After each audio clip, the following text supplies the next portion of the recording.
आकाशवाणी गोरखपुर से प्रादेशिक समाचार।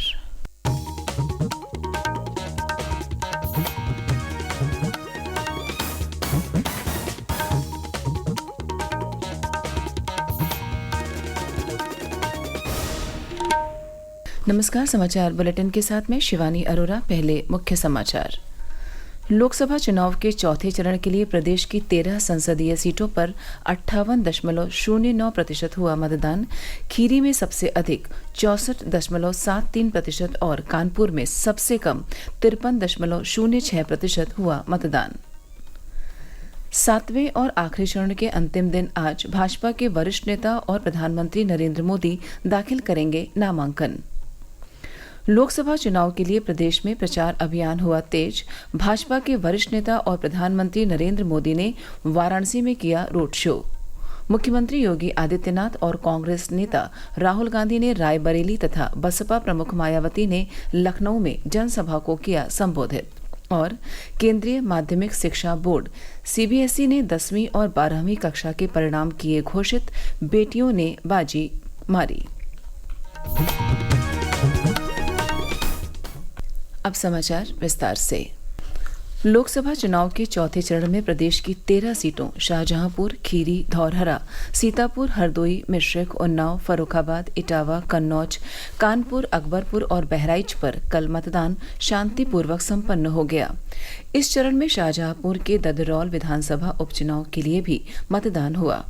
13 लोकसभा सीटों समेत एक विधानसभा सीट के लिए मतदान सुबह 7 बजे से शुरू होकर शाम 6 बजे तक चला। प्रदेश के मुख्य निर्वाचन अधिकारी नवदीप रिढ़वा ने बताया कि शाम 6 बजे तक 58.09% मतदान हुआ।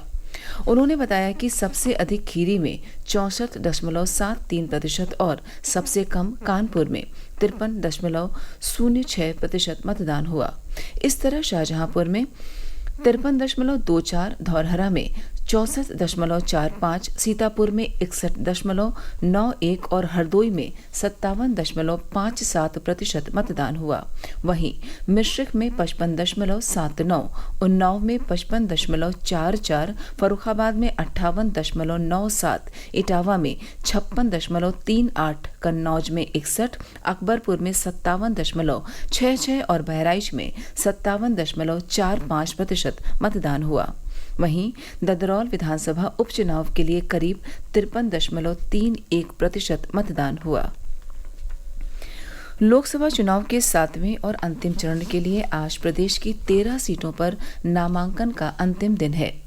आखिरी दिन वाराणसी से तीसरी बार भाजपा के वरिष्ठ नेता और प्रधानमंत्री नरेंद्र मोदी नामांकन करेंगे। वहीं महाराजगंज लोकसभा क्षेत्र से कांग्रेस प्रत्याशी वीरेंद्र चौधरी अपना पर्चा दाखिल करेंगे। इस दौरान कांग्रेस अध्यक्ष मल्लिकार्जुन खड़गे भी मौजूद रहेंगे।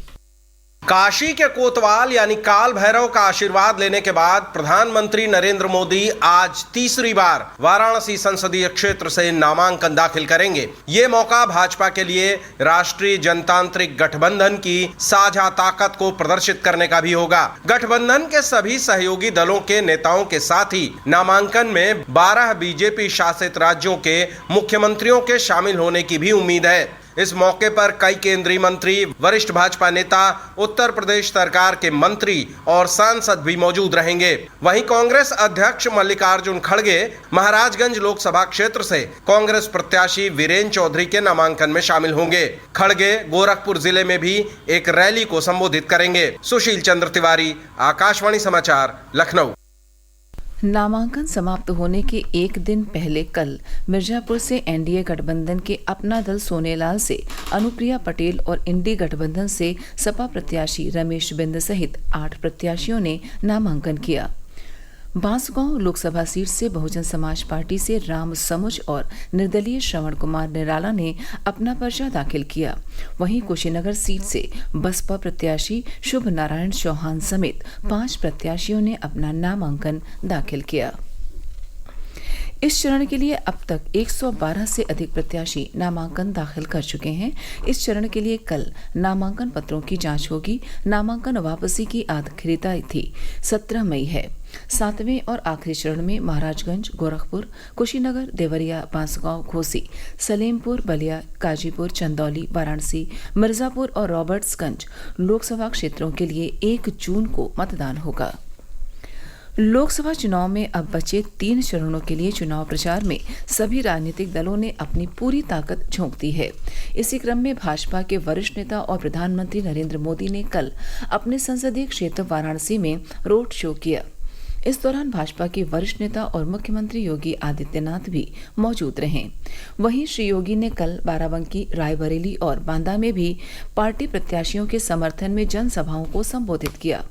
उन्होंने कहा कि पिछले 10 वर्षों में प्रधानमंत्री मोदी के नेतृत्व में हर तबके को बिना भेदभाव योजनाओं का लाभ दिया गया है। पिछले 10 वर्षों में हमने बदलते हुए भारत को देखा है, जिसने आतंकवाद पर काबू पाया है।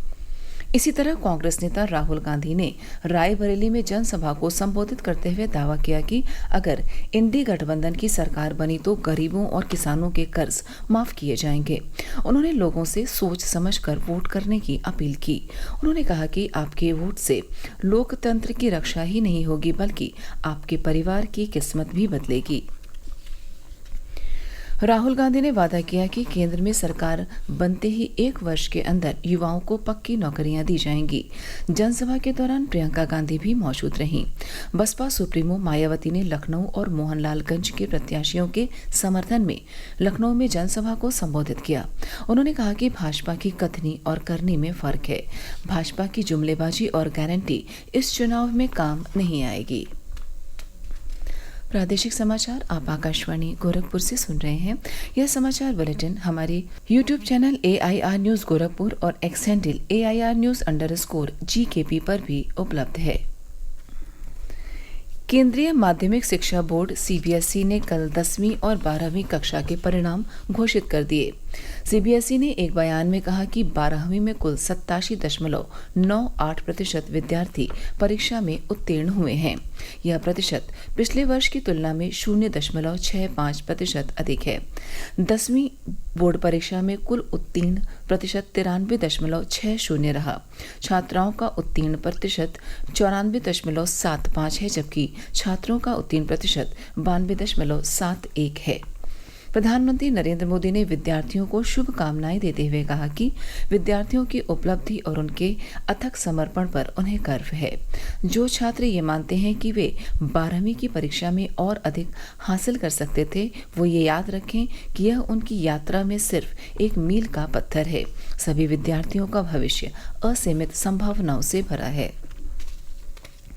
लखनऊ में अंतर्राष्ट्रीय टेनिस टूर्नामेंट ITF जूनियर 30 का कल शुभारंभ हुआ। इस प्रतियोगिता में यूक्रेन और अमेरिका सहित भारत के 125 अंतर्राष्ट्रीय खिलाड़ी हिस्सा ले रहे हैं। उद्घाटन समारोह में बतौर मुख्य अतिथि पहुंचे ADG ट्रैफिक BD पालसन ने उत्तर प्रदेश टेनिस एसोसिएशन के प्रयासों की सराहना की। वहीं उत्तर प्रदेश टेनिस एसोसिएशन के सचिव पुनीत अग्रवाल ने कहा कि प्रदेश में टेनिस का कल्चर तेजी से बढ़ा है। प्रदेश के उपभोक्ताओं को बिजली के कनेक्शन की धरोहर राशि पर अब पहले से ज्यादा ब्याज मिलेगा। पिछले वर्ष जहां 4.25% ब्याज मिला था, वहीं इस बार 6.75% ब्याज मिलेगा। राज्य विद्युत उपभोक्ता परिषद के अध्यक्ष और सलाहकार समिति के सदस्य अवधेश कुमार वर्मा ने बताया कि उपभोक्ताओं को प्रत्येक वर्ष मिलने वाले ब्याज के संबंध में आदेश जारी कर दिया गया है। प्रदेश के 3.3 करोड़ उपभोक्ताओं को भारतीय रिजर्व बैंक द्वारा 1 अप्रैल को तय ब्याज दर के अनुसार 6.75% की दर से ब्याज दिया जाएगा। भाजपा के वरिष्ठ नेता और बिहार के पूर्व उप मुख्यमंत्री सुशील कुमार मोदी का कल रात निधन हो गया।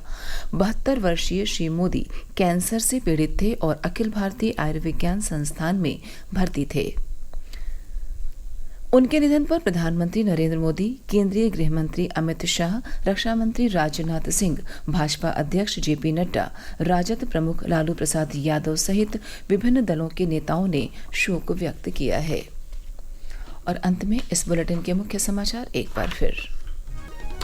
लोकसभा चुनाव के चौथे चरण के लिए प्रदेश की 13 संसदीय सीटों पर 58.09% हुआ मतदान। खीरी में सबसे अधिक 64.73% और कानपुर में सबसे कम 53.06% हुआ मतदान। सातवें और आखिरी चरण के अंतिम दिन आज भाजपा के वरिष्ठ नेता और प्रधानमंत्री नरेंद्र मोदी दाखिल करेंगे नामांकन। लोकसभा चुनाव के लिए प्रदेश में प्रचार अभियान हुआ तेज। भाजपा के वरिष्ठ नेता और प्रधानमंत्री नरेंद्र मोदी ने वाराणसी में किया रोड शो। मुख्यमंत्री योगी आदित्यनाथ और कांग्रेस नेता राहुल गांधी ने बसपा प्रमुख मायावती ने लखनऊ में जनसभा को किया संबोधित और केंद्रीय माध्यमिक शिक्षा बोर्ड CBSE ने 10वीं और 12वीं कक्षा के परिणाम किए घोषित। बेटियों ने मारी बाजी।